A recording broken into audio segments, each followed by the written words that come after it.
because my next speaker is Arturo Herrera, and he's the Minister of Finance and Public Credit of Mexico. And Mexico didn't grow last year, actually. And this year, we are expecting a growth, I hope, of 1.3, at least from ECLAC perspectives. And I'm sure that you, Arturo, are also thinking on how is Mexico going to resume growth? Of course, you're coming from a different place. We understand that. But we definitely want to hear from you. How are you going to put together the finance, the public policies, not only to grow, but to have an inclusive growth, which has been so elusive in Mexico? So the floor is yours, Arturo. Thank you. Thank you. And certainly growth is one of our main concerns. But not only for the last year, for the last 37 years, Mexico has been growing at around 2.4%. And given that the population has been growing above 1%, that means that our GDP per capita has been growing at around 0.8 over the last 40 years. So this is one of the actually lowest growth rates in the whole region. So we do have a growth problem, but we have a very structural long-term growth problem. And that's one of the main things that I spend my days talking about it. The other one is, to be fair, no pun intended, I'll talk about intertemporal budget constraint and countercyclical fiscal policies. But for us, these are tools, right? These are tools for higher level objectives. So which are our objectives, our main problems? Is a lack of growth, a very unequal society, the need for a more inclusive society, and corruption. Those are the three things that we want to do. Now, how does these things look, and particularly an unequal and society looks in a high middle income country? Because very often, countries like Mexico are labeled as about to graduate as advanced economies or high income economies. So let me give you 2 or 3 numbers that help to illustrate how this inequality looks in Mexico. One of my former colleagues used to say that Mexico is not a poor country, but it's a country with many poor. So one way in which inequality translates is basically measured by income. 48% of all Mexicans live under the poverty line.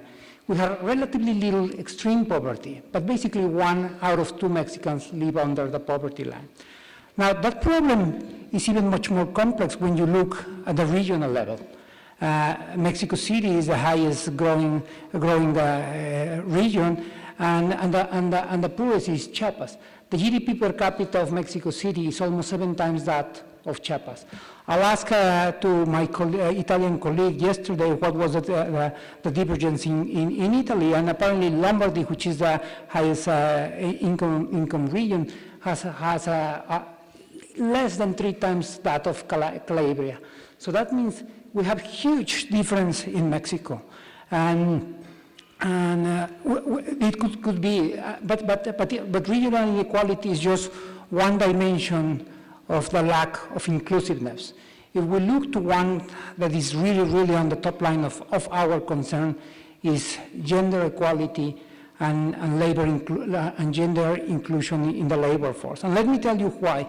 And I'm glad that Martin precedes me, because usually when people make international comparisons, they tend to compare Mexico with Argentina or Brazil. And they didn't compare us with Chile and Uruguay because they were considered small countries. The fact is they couldn't compare us with them because they are much higher income countries than us. But when we look to female labor participation, we have a lower labor participation than Chile and Uruguay. We have a lower labor participation than Argentina and Brazil. We have a lower labor participation than Colombia and Peru, which is slightly more complex to understand. We have a lower labor participation than Bolivia and Ecuador. And actually, we have a lower labor participation than El Salvador, right?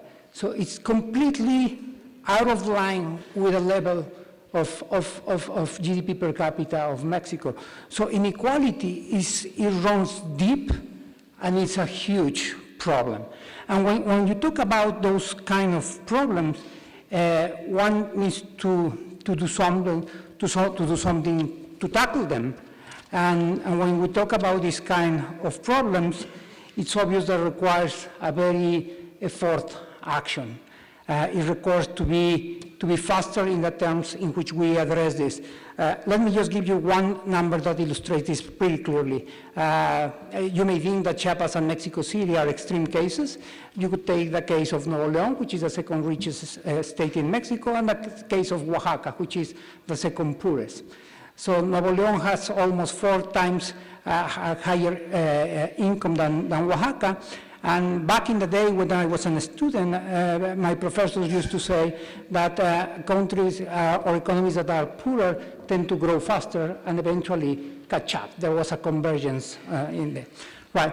If Oaxaca keeps growing at the rate that they have been growing for the last 30 years, it will take them 130 years to reach the level that Nuevo León has currently. Not to catch up with Nuevo León, to reach the level that they have.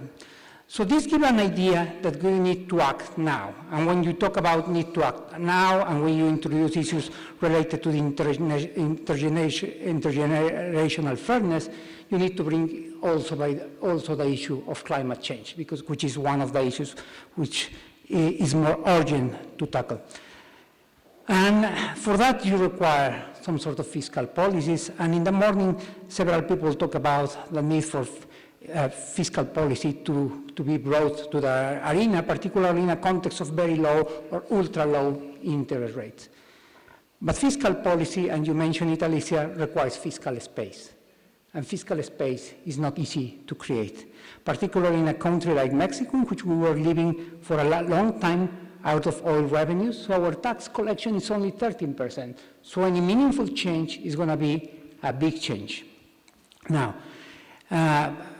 during the lunch, Jeff made some reference to Pareto equilibrium. Well, any change on the tax structure is not going to be Pareto improvement. There are going to be winners and losers.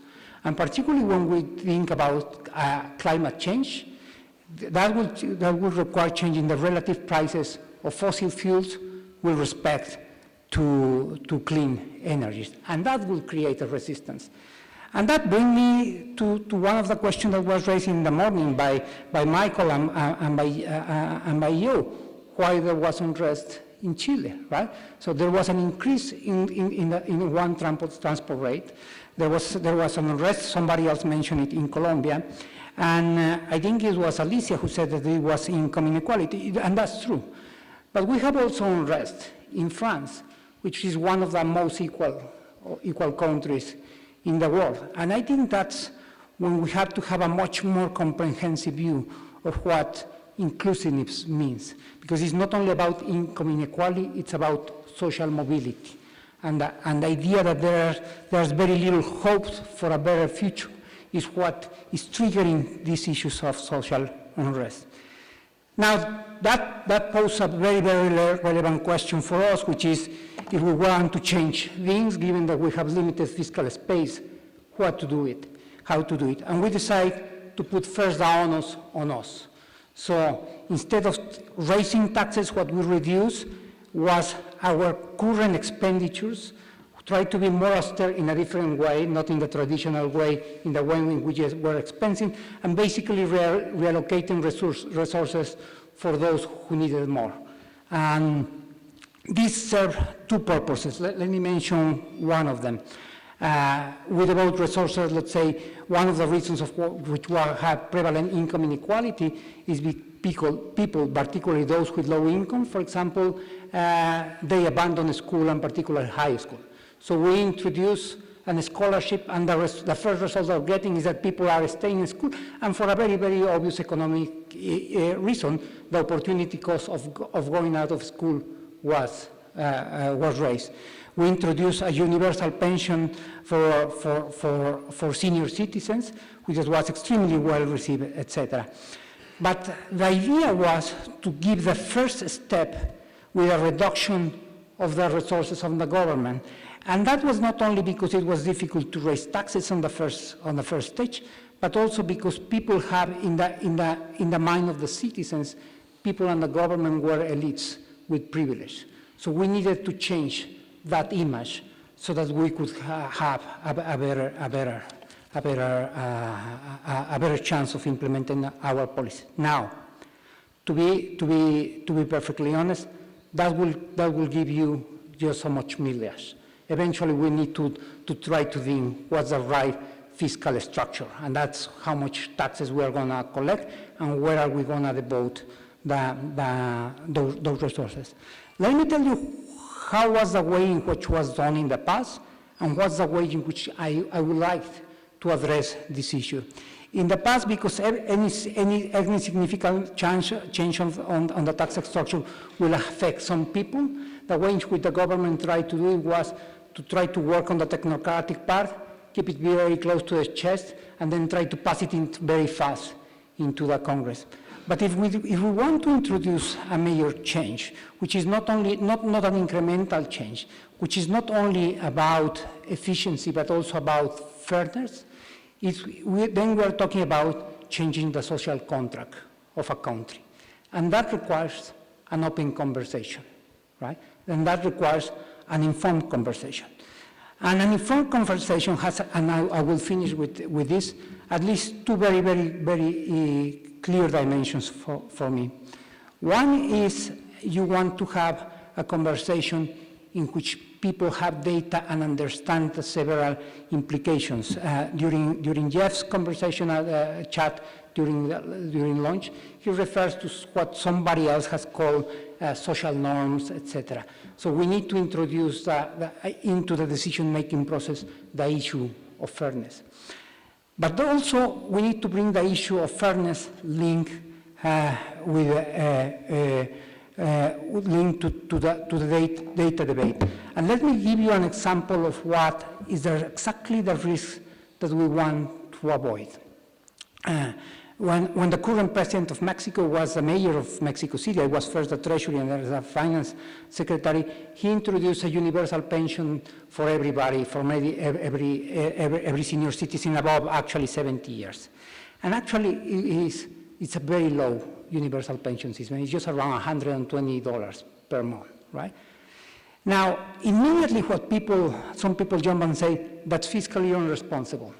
It's gonna broke the city. Right? And the debate go along those lines for months. Now, actually, that is a very easy question to answer on technical basis. You just have to calculate what is the average growth rate of the senior citizens, which is keep going down as the bond rate keeps going down, and compare it with with the increase on the revenues of the government.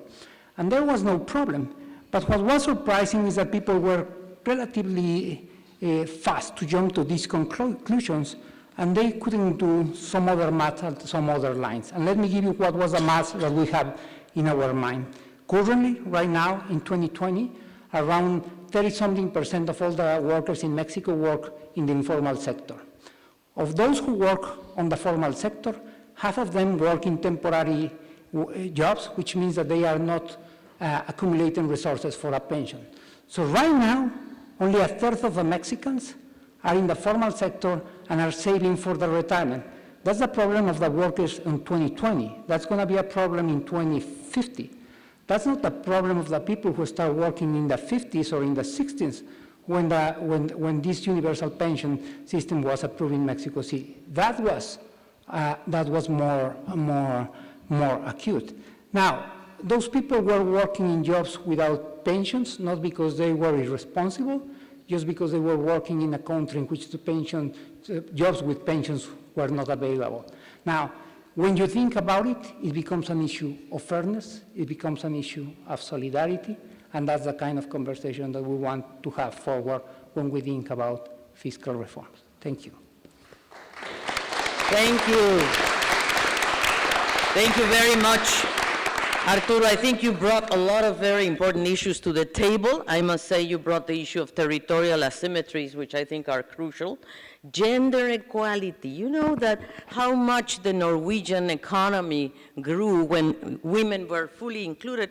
It grew 20%, even more than oil it was more important for them to include women than oil. So think about it, guys, because if you're planning to grow, Martin, what about, Argentina has a quite an inclusive market for women, I must say.